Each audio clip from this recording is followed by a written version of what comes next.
ঘন্টার জন্য কার্ফু তুলে নেওয়া হলো। 1.5 দিন 1.5 রাত্রি গৃহবন্দী থেকে আমরা দুজন নগরীর রূপ দেখতে বাইরে বেরুলাম। আজিমপুরের মোড়ে বেয়নেট বিদ্ধ এক তরুণের রাস স্বাগত জানালো আমাদের। তারপর বৃদ্ধ একজন অগ্নিদগ্ধ মর্টার বিধ্বস্ত এই প্রাচ্য নগরীকে মনে হলো প্রাণস্পন্দনহীন এক মৃত প্রেতপুরী। অপসৃত অদম্য প্রাণের গর্ব, ডানে বায়ে সর্বত্র মৃত্যুর হাতছানি, শুধু লাশ আর লাশ। যুবতী কন্যাকে নিয়ে পালাচ্ছেন পিতা, মার কোলে দুগ্ধ পোষ্য শিশু। প্রিয়জনদের খোঁজে উদ্বিগ্ন মানুষ ছুটছে সতর্ক, যেমন সন্ত্রাস বিদ্ধ বনের হরিণ ক্ষিপ্ত হিংস্র নেকড়ের তারা খেয়ে ছোটে। কারো পুত্র, কারো বন্ধু, কারো পিতা, কারো ভাই হয়ে পথে পথে শুয়ে আছে ছিন্ন ভিন্ন লাশ।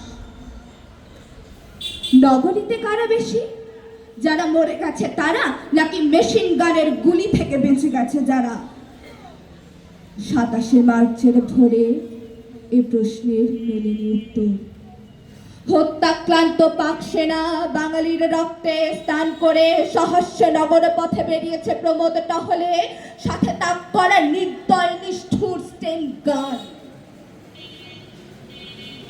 জহুর হলের মাঠে শুয়ে আছে একদল সারিবদ্ধ যুবা, যন্ত্রণা বিকৃত মুখ, তবু দেশমাতৃকার গর্বে অমলি।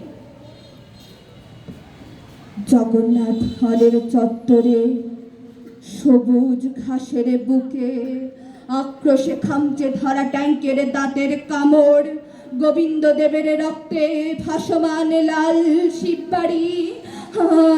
কি হৃদয় বিদারক, হায় কি করুণ। পুকুরে ভাসছে এক যুবকের লাশ, যেন মরা মাছ। একে কবি আবুল কাশেম। তুমি কে গো ভাই? জগন্নাথ হল আজ সেই দৃশ্যে স্থির হয়ে আছে, স্থির হয়ে আছে।